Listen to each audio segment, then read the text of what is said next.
Welcome back to episode 119 of the Chaos Ball podcast. Now, I considered not even recording this. I considered just leaving the team be, but I can't do that. It'll be 12 days since I last recorded when this comes out, excuse me. And good Lord, what a 12 days it's been for me personally, for Mariners baseball, which is ultimately what this podcast is about. The last two pods have come at such different times and stages of the Mariners season. September 5th was the most recent one, and then August 14th. And August 14th, the vibes were high. They had won 6 in a row in their home stand. They weren't playing great against the Orioles, but then they just went on an absolute stinker to finish the month of August. I record in September, the start of September, fresh off getting swept by the Rays. The vibes were incredibly low amongst me, the fan base, the team. But I left that podcast with some optimism because it's baseball, and as quick as a team can play like the worst team you've ever watched, like the Mariners for those 2 weeks, it can turn as quickly as just snap your fingers. Like you can just all of a sudden win a bunch of games because baseball is actually insane. Sometimes all it takes is a little bit of luck. Sometimes all it takes is for the whole team to grow mustaches. Sometimes you need an Etsy witch to uncurse the team, and that's exactly what happened. All of those things. That pod dropped on the 5th. They lose to the Braves in a pretty frustrating game, and it's like, oh, here we go again. Start to another tough week of Mariners baseball, and then no, Saturday everything changes overnight. A Mariners fan on Twitter. His @ is not Bob Ross, spelled with a couple zeros and numbers in there. He paid an Etsy witch, which I didn't know was a thing. I was not aware of witches working out of Etsy, but it's a thing he said, quote, unfuck the Mariners, and holy hell, has it worked. The Mariners social has picked up on it. I think MLB socials have picked up on it. The Etsy witch has gone viral, and I think his name is Steven, has also gone viral.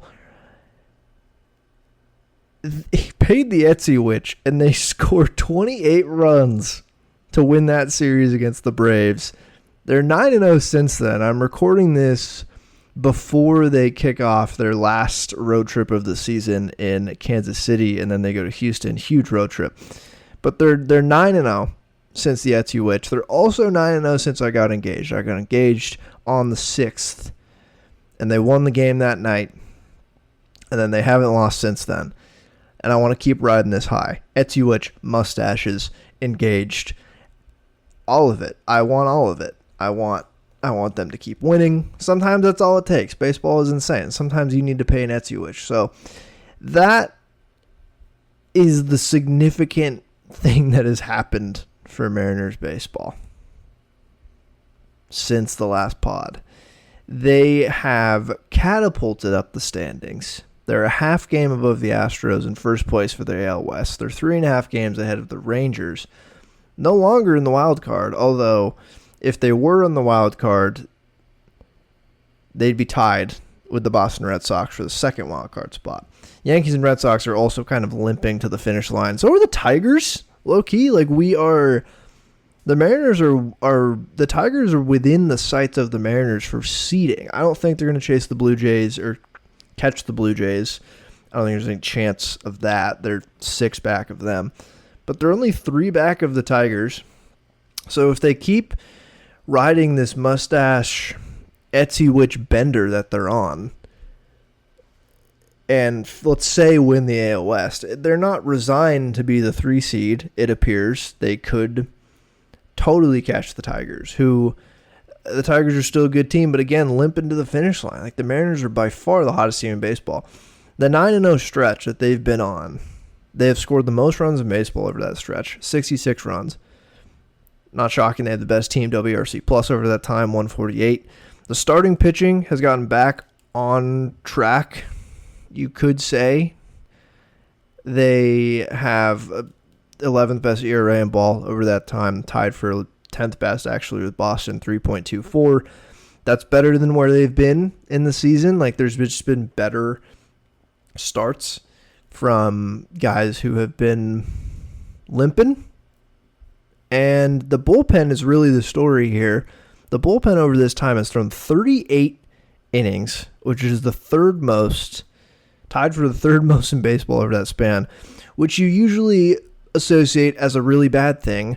And it's because they've had to throw in some really crazy extra innings games. They've had a couple starts where the starters have been good, but just haven't gone deep enough into games.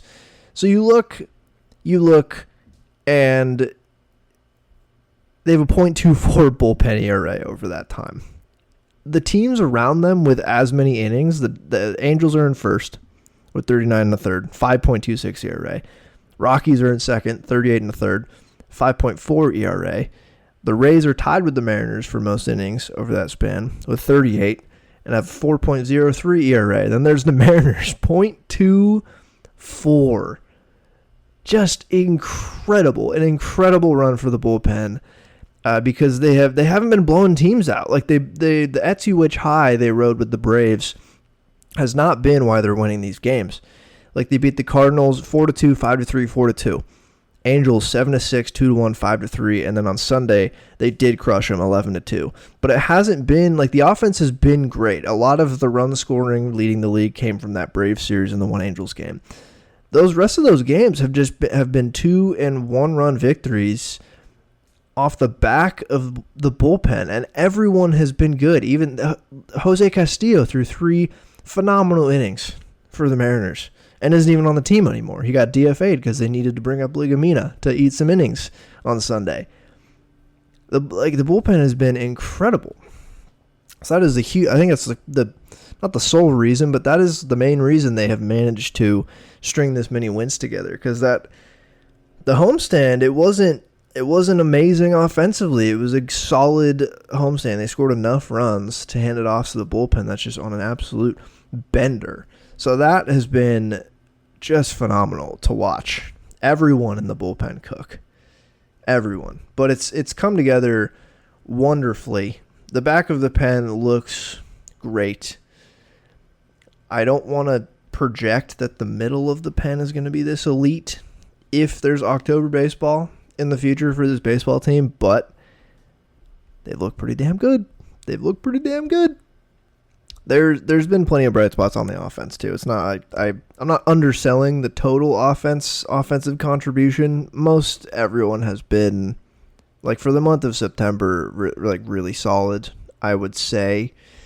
Jorge Polanco especially, like Julio has continued to just be incredible in the second half. He's a good baseball player. Crazy that people continue to doubt him when he looks like merely a good baseball player. And I'll talk about Julio a little later in this episode. Jorge Polanco's on a couple crazy streaks. I think he's on 9 games in a row with an extra base hit. I think he's 7 games in a row with a double, which is incredible. I tweeted something out the other night when he had I think he hit 3 doubles in a game. Was that like Sunday? Was that Sunday? But Jorge Polanco hit 11 doubles all of 2024. And just in the last 9 games, which includes that Angels game, he hit 11 doubles. He is playing himself into a pretty decent payday. I really don't want to talk about the 2026 Mariners. I want to focus on this year's team. But the offseason is going to be pretty fascinating for a lot of different reasons. Jorge Polanco is one of the main, I have no idea what his value is. He's been pretty much a DH only, but he's mashed. Not all year. It hasn't been linear. He was Barry Bonds in April had a couple down months there in the middle of the year, and then second half has turned it back on and has been incredible for this team. He is just seeing it so well up there at the plate. What else was good on offense? We had Leo Rivas hit a walk-off home run, his second career home run, and it was a walk-off, and the first baseman was playing 10 feet away from him, expecting a bunt because there was a zombie runner on second in extra innings. Cal tied Mickey Mantle's switch hitting home runs record, which is awesome. Switch hitting is so difficult, so I think doing anything that is a record for switch hitting is super impressive. JP has been back to being just a good player at the plate after being dreadful for a while in the month of September. He's been great. I mean, pretty much, okay, I'm not going to say everyone. Cole Young, Luke Raley, Garver, even Gino, they've struggled in September. But the lion's share of the offense has been good. So this team is back to mashing most of them. And what they have done is they've played their way into controlling their own destiny here. And the schedule does kind of favor them as well, because they're a half game up in the division with, how many games left? 12 games left. So 12 games left. 6-game road trip, 6-game homestand. They entirely control their own destiny. Leading the division with 12 games left, they have all of the power in the world to go on and win this division. It has never been more winnable for this team than right now, like in the Dipoto era, and especially in this competitive window that opened basically in 2021. The 2025 division race, there's never been an easier division to win. Now, it's not going to be easy, but it's never been easier. Now, they play the Royals, which is cursed. They go to Kansas City, which is actually terrible. I can't think of a worse place to send the Mariners, who are on an incredible heater, than Kansas City. Genuinely, it is a cursed place to play baseball games. We've seen it time and time again the past 3 seasons against this team.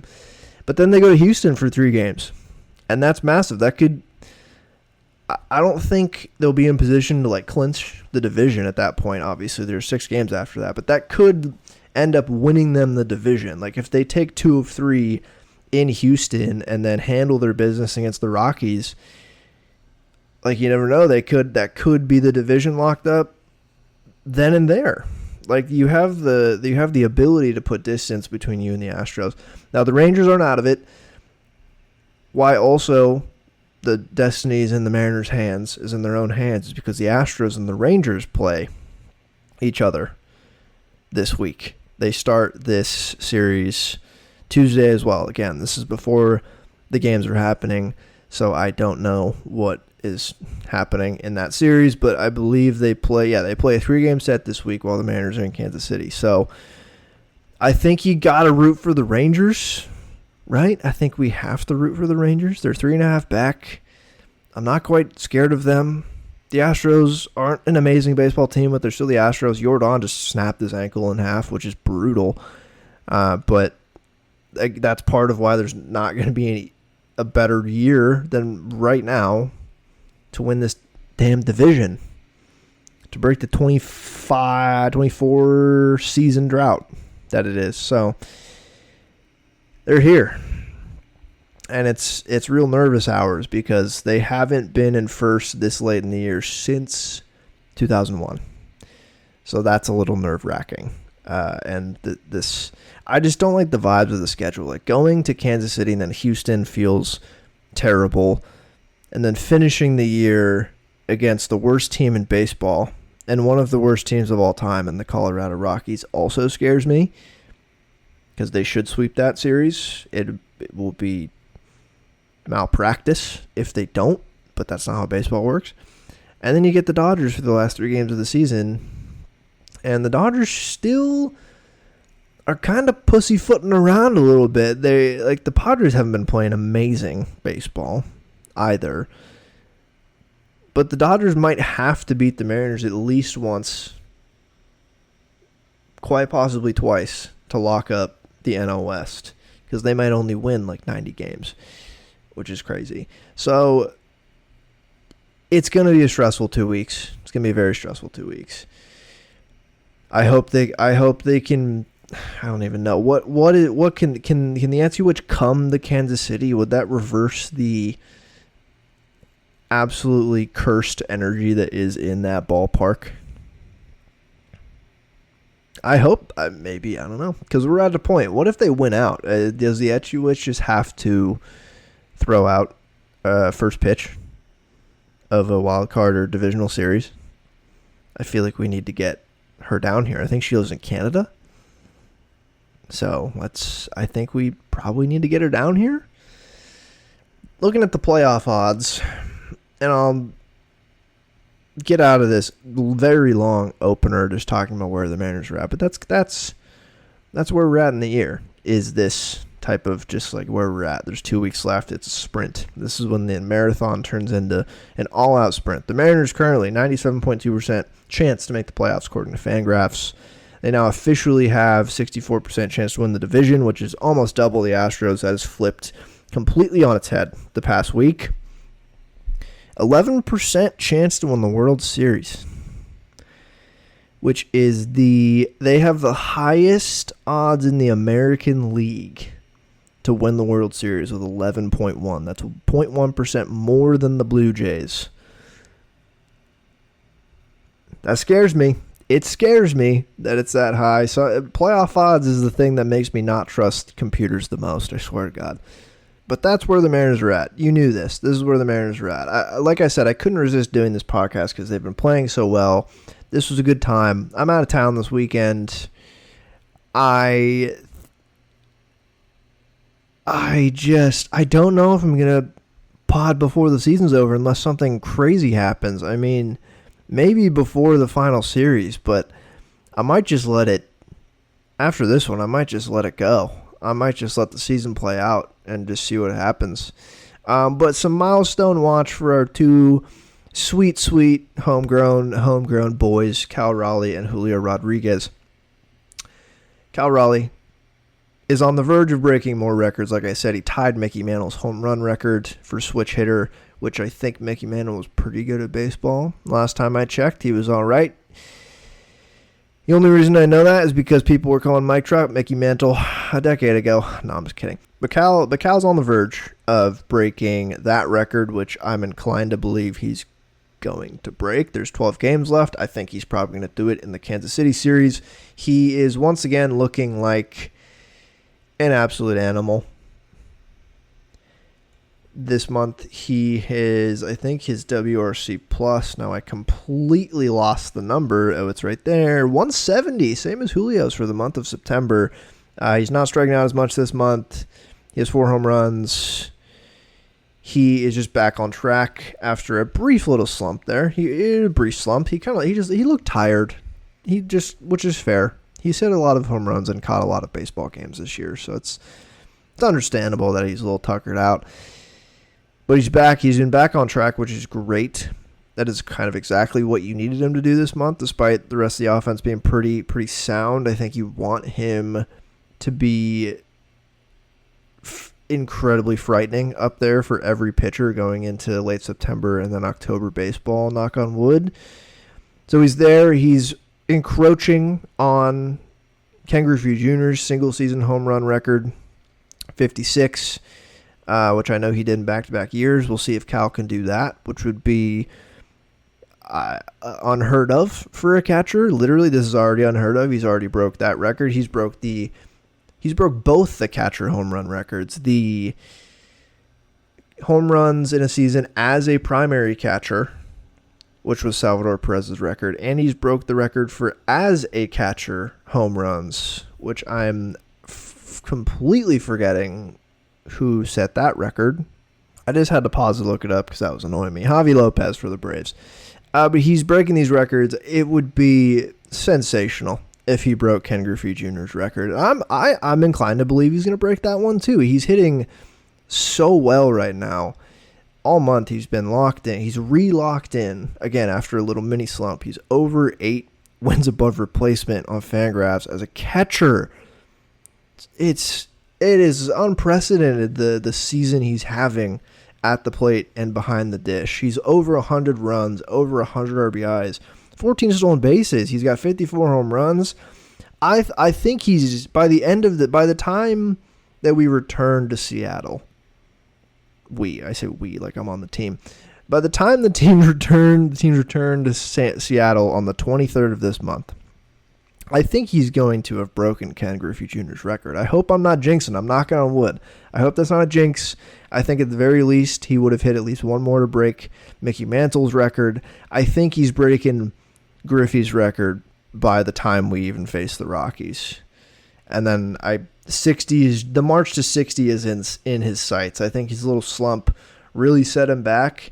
And really, if he hits like 58, how different is that than 60, really? Like, the difference is 2 home runs. But it's not that different if you really think about it.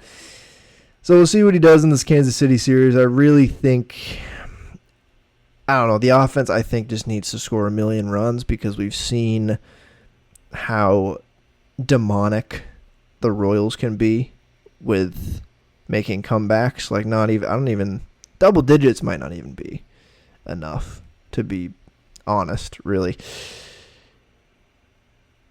And then Julio. I mentioned earlier, sweet homegrown boy, Julio Rodriguez. Since the All-Star break,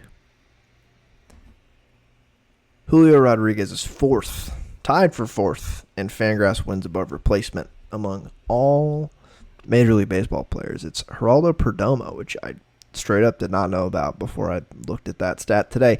Nick Kurtz, who's unreal, Trey Turner, and then Julio is tied with Shea Langoliers, which is pretty incredible for Shea Langoliers, but also for Julio. He has been so good, and he's not even walking. He's doing it and really leaning on his core competencies as a player, which is swinging the freaking bat and hitting the ball hard. He is on track to have a 30-30 season. Something that's holding him back is the stolen bases, which is not something you would have expected after what we saw him do past few seasons. I mean, he didn't steal as much last year, wasn't on base as much.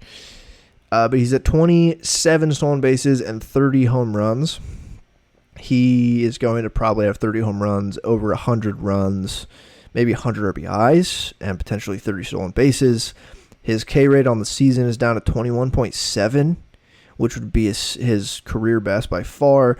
He's a 5.2 Fangraphs WAR at this point, which with potential, if he continues his torrid pace, potential to eclipse his yearly high of 5.8 that he set in 2023. But his WRC plus is right around his career average now. So I feel like we saw him just kind of hanging out, scraping his floor all season until the second half. And then he's been, like I said, he's been one of the best players in ball. He's been what's his WRC plus been in that time? Not as high as fourth in WAR, but 13th overall in the league, which is still pretty great. And he's just such a gifted baseball player, and it's a reminder every season that you can't doubt a player all season who's that good. I mean, again, he wasn't even bad to start this season. He just was having a weird year at the plate. His BABIP was really low. He was still hitting the ball hard. I feel like he was chugging along with like a 110 WRC plus, which even for him as an elite center fielder who can steal bases, that's still a floor of like 3 wins a year. But I think his floor is 2024 at this point. I think we can say it. His floor is 2024, which was 16% better than league average at the plate, 25% K rate, 20 home runs, 24 stolen bases, and 3.9 Fangraphs WAR. At this point, I think that is his floor, which his floor is top 30 position player in baseball, top 40, top 50 player in all of baseball. But then right now, for his career, for these 4 years that he's played in Major League Baseball, he's basically been the 15th to 20th best player in baseball. I'm not even really backing that up with any stats. I'm just anecdotally estimating that. And I'm really quickly going to look up where his Fangraphs WAR is over this time. Because if it's like 15th to 20th, I feel like I nailed that. But he's exceptionally gifted. I feel like all year, everyone, me and a lot of other people were banging the drum like, yeah, he's probably fine. He's probably fine. And look, he is fine. Oh, look at that. Fangraphs loaded 11th in Fangraphs WAR since the start of the 2022 season. So if you're just going strictly by WAR, he's been the 11th best hitter in baseball, which is pretty astounding. So that puts him, 15th to 20th best player, 20th-ish probably if you factor in some pitchers who are better than him at pitching than he is hitting, which is probably fair. But 30-30 watch. We're watching for 30-30 for Watt. We're watching for Cal's couple more home run records. I don't know if he's going to get Aaron Judge's record that he set, the AL home run record, but we'll see. We'll just see. Like he needs 8 more to tie it, right? 62. 8 more home runs in 12 games. 9 if he wants to break it. I mean, listen, if anyone's going to do it in these 12 games, it's going to be him. I don't even want to comment. We'll just watch. We'll just watch and see. I just think you can take it to the bank that he's knocking off Mantle and he's knocking off Griffey for those records. I'm cashing that one in. I think that's a lock. Which, God, I can't. Oh, I don't want to come back to this podcast and regret saying that. But I think I'm going to take a break really quickly. And by really quickly, I might record the rest of this podcast after the first Royals-Mariners game. But because I want to talk a little bit about Harry Ford for a second, and then also chat about Colt Emerson for a second before getting out of here and just kind of letting the Mariners continue eating in this glorious month of September that it's been. But Harry Ford got called up. This was the Rays series. I don't even think I really talked about it on the podcast that I released on the 5th because he would have been up by then. Just because he didn't make an appearance in the Rays series. He has been up since the roster's expanded. I know I at least touched on it. He has 4 plate appearances since then in the 16 games. He has been pinch hit every single time. Hasn't had a start, even against a lefty. They've given Mitch Garver the run, which, to be fair, he's been above average against lefties this year. So that's the one thing Mitch has done well. I want to give him credit for that. But I understood the call up. Rosters expand. It feels like he's earned it. But then what is the point of having him on this team if you're going to pinch hit him in these spots?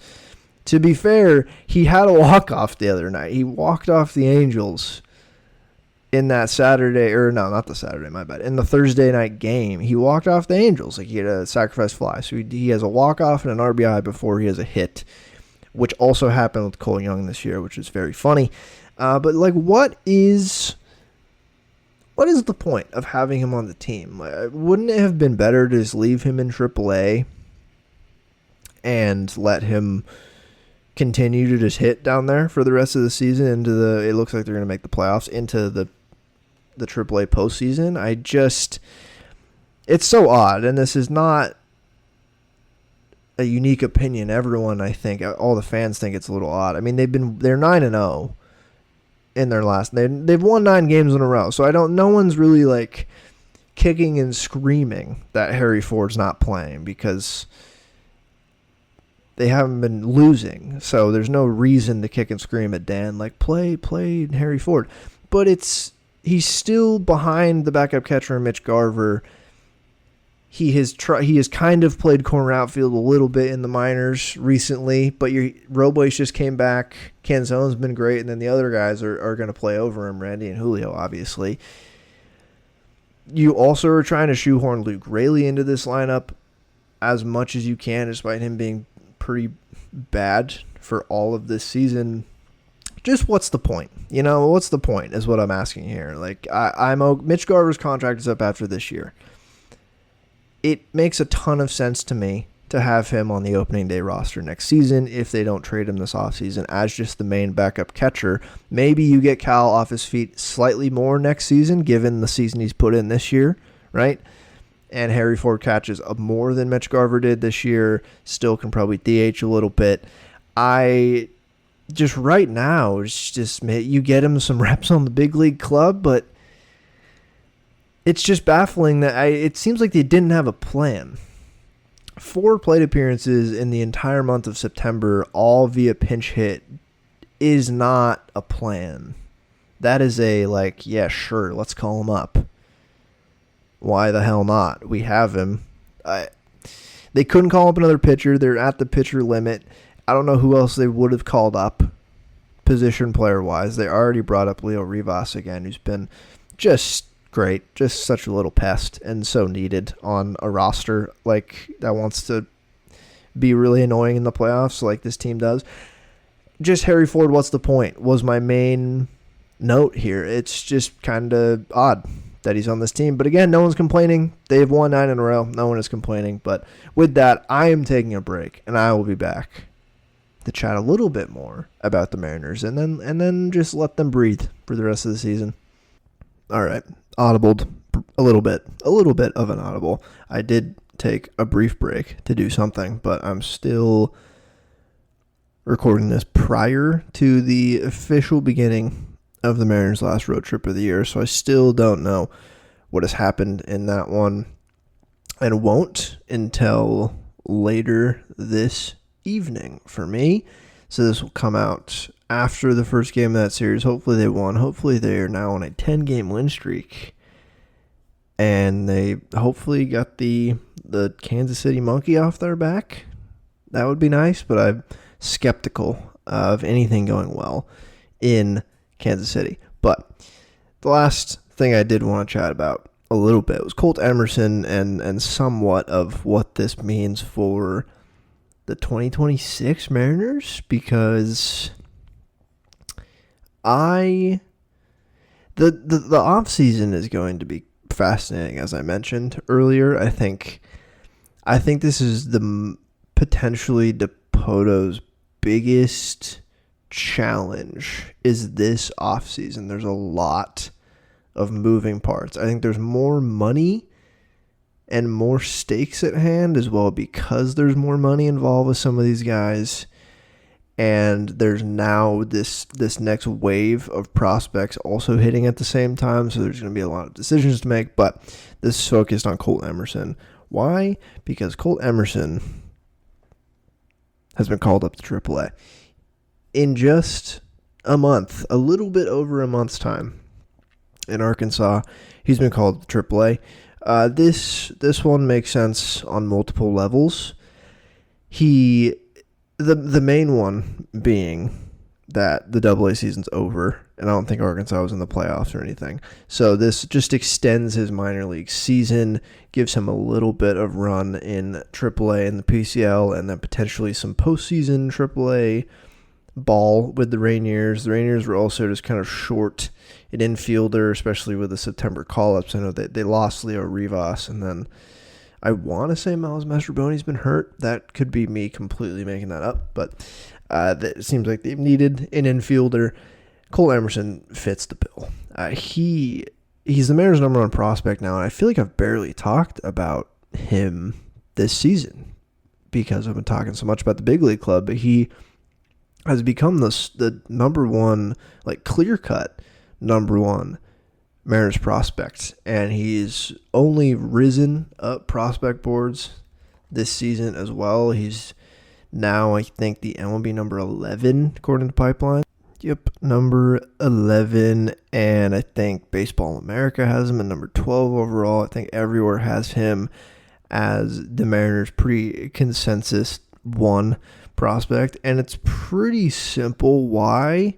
He's done pretty much everything you could have wanted from a prep shortstop from the draft until now. I mean, they took him as one of those 3 high school picks, and he has just hit at every level.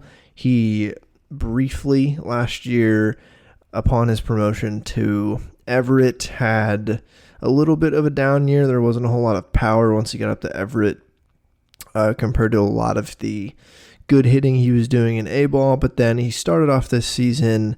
Also, some of that was injuries. He had a kind of an injury reel 2024, which is also why it's pretty impressive that he's managed to rise through the prospect rankings, battling through a couple different injuries for him last season.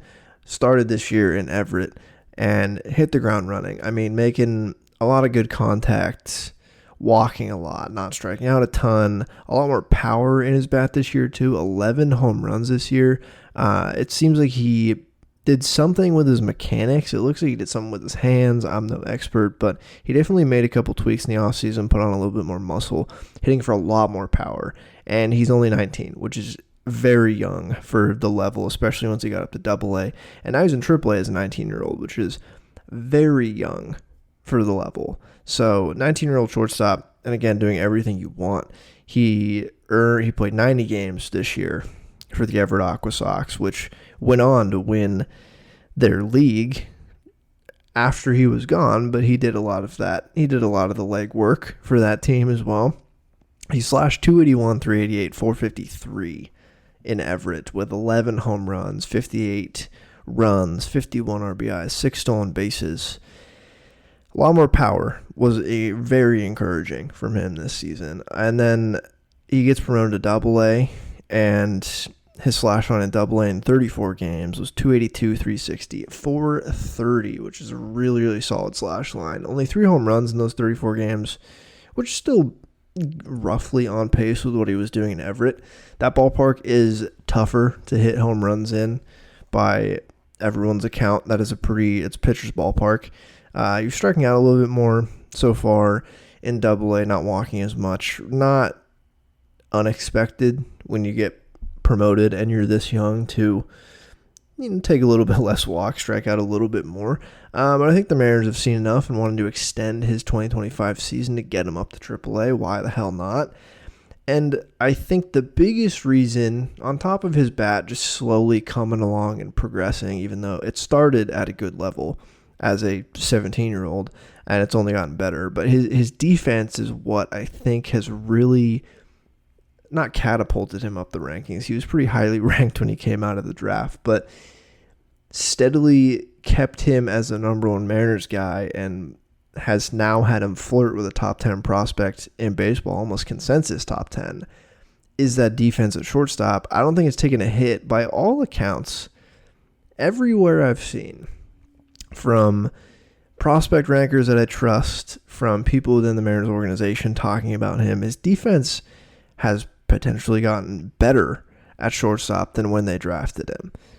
And so I think that's a huge, obviously a massive reason why he's up on these prospect rankings and why he's an incredibly intriguing prospect.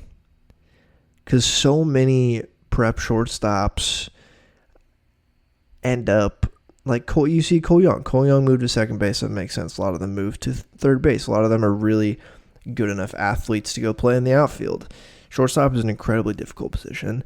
And the fact that he's stuck there and like maybe might win a minor league Gold Glove this year at shortstop is really astounding, especially for a 19-year-old. So it's really exciting, very exciting for him. I think some people on the Mariners end are overreacting this a little bit, because I think if the AA season was still going on, I think they'd just keep him down there for the rest of the season. But the AAA season going on longer is a good excuse, again, just to get him more reps. And then likely he'll see spring training time next year with the big league club, and we'll take it from there. But a lot of people are running with this news. They're like, oh my God, he's in AAA. He's about to be in the majors soon. I don't know about that. And that's why I want to talk briefly about 2026. With this news, it brings me to, I think, the most interesting player for this Mariners offseason. It's, okay, maybe not the most interesting, but J.P. Crawford. Okay, I shouldn't say the most interesting. Forget I said that. I'm not going to cut it. It's interesting, though, is the shortstop situation, particularly just the entire left side of the infield. So You have Colt Emerson getting a little cup of coffee in AAA. He'll definitely see spring training time. I think even if he lights the world on fire, he's not making the opening day roster. I'm seeing a lot of people jumping the gun, being like, oh my God, he's going to be on the 2026 opening day roster. I don't think there's any chance he's on the 2026 opening day roster. It would shock me if he was. Because and part of it too is because he just hit his first AAA home run in his first game for the Rainiers. So there's a lot of excitement. And there should be. The Mariners haven't had... when's the last time they had a really exciting shortstop prospect this close to the major leagues? Because Noelvi Marte was a shortstop prospect who was exciting, but he wasn't close to the major leagues when they dealt him. You have some guys now in the org, but was it Dustin? No, Dustin Ackley wasn't coming up as a shortstop, though.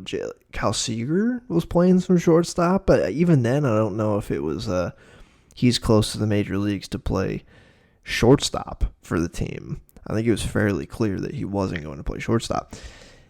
You have to go back to A-Rod to be this, a consensus, almost consensus top 10 guy shortstop for the Mariners. Someone tell me if you're screaming a name right now that I'm not mentioning.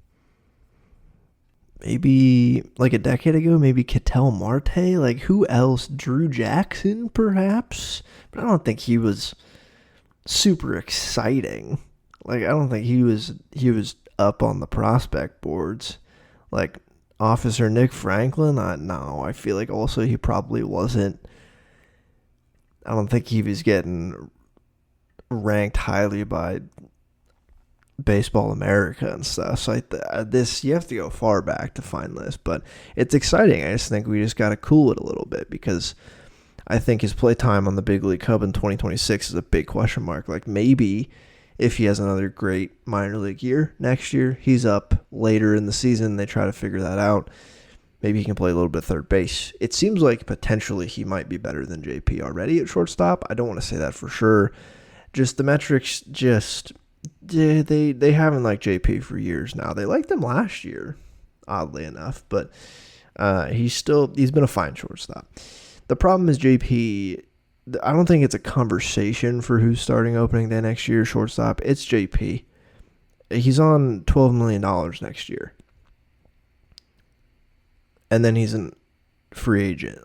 I think they just let this contract play out, let him go off into the sunset, salute him for his service, and then I think by 2027, I think it's Colt Emerson time. Next season, even if the Mariners wanted to start Emerson at shortstop next season, which would be incredibly aggressive, and I don't think it'd be a good idea. He's 19. How would they get rid of JP in an effective way? He's not a particularly attractive asset. For $12 million, he's a good player. He's a fine shortstop. He's having a fine season. He was having a great one earlier this year. Cooled off in a major way, but is going to even out to probably a 3 to 4 win, good, fine shortstop season. I just feel like we saw his peak in 2023 offensively. We've seen his defense be kind of up and down and not truly elite for an extended amount of time. What is his trade value? I don't think you get a whole lot back for him. What teams are trading for a $12 million for 1 year of J.P. Crawford? You could salary dump him, attach a prospect, but that doesn't seem like good business. So I think the easiest solution, what they're going to end up doing, is he's the shortstop for 2026. I also think he's earned it. I don't think Colt Emerson's ready. And so I think it's worth a conversation. But I don't see any other option for them next season than to just run with JP at the start of the year. Maybe JP falls off an absolute cliff and they have to make a really tough decision in the middle of the year, and maybe Colt Emerson by then has been in the minors tearing it up again, and you call up this 19 or 20-year-old to then fill in. Maybe that's what you do. But it's still exciting. It's still exciting he's getting a look at AAA. I'm more intrigued about, maybe it depends on how his spring training goes next season, assuming he's in Arizona with the team, is do they even start Colt Emerson? Did they even start him at AAA next season? Or do they just start him back at AA, say that AAA was just to extend your 2025, you start him back in AA next year for a month, maybe he lights the world on fire in April, and you give him time in AAA. That's kind of what they did with Cole Young. Cole Young they were slow with because he's also really young. I don't think they're going to rush these position players because I also don't think Colt Emerson is like a 70 grade prospect right now in their eyes. I think he looks like a potential great, like good to great shortstop all around, but not like not like an A-Rod transcendent type. But I could, he could prove everyone wrong. I just want to talk about Colt Emerson for a little bit, but it's exciting to see him already in AAA at such a young age. The improvements he's made has been great to see. So we love that. And with that, I'm going to sign off right now. And I think the next time I pod will be immediately after the Dodgers series is over at the end of this season. So Godspeed. Maybe the Etsy Witch will have this team go 21-0 to end the year. And then I think you need to get here to T-Mobile Park for the playoffs. I think that's a must if that happens. And we'll see. Let's beat the Royals. Let's beat Houston. Let's not even make the Dodgers series matter at all for the Mariners' playoff chances. Like going to the Dodgers series at home, feeling clinched already. Let's do that. But with that, hope you have a great rest of your week. And of course, for the last time in the regular season, go Mariners.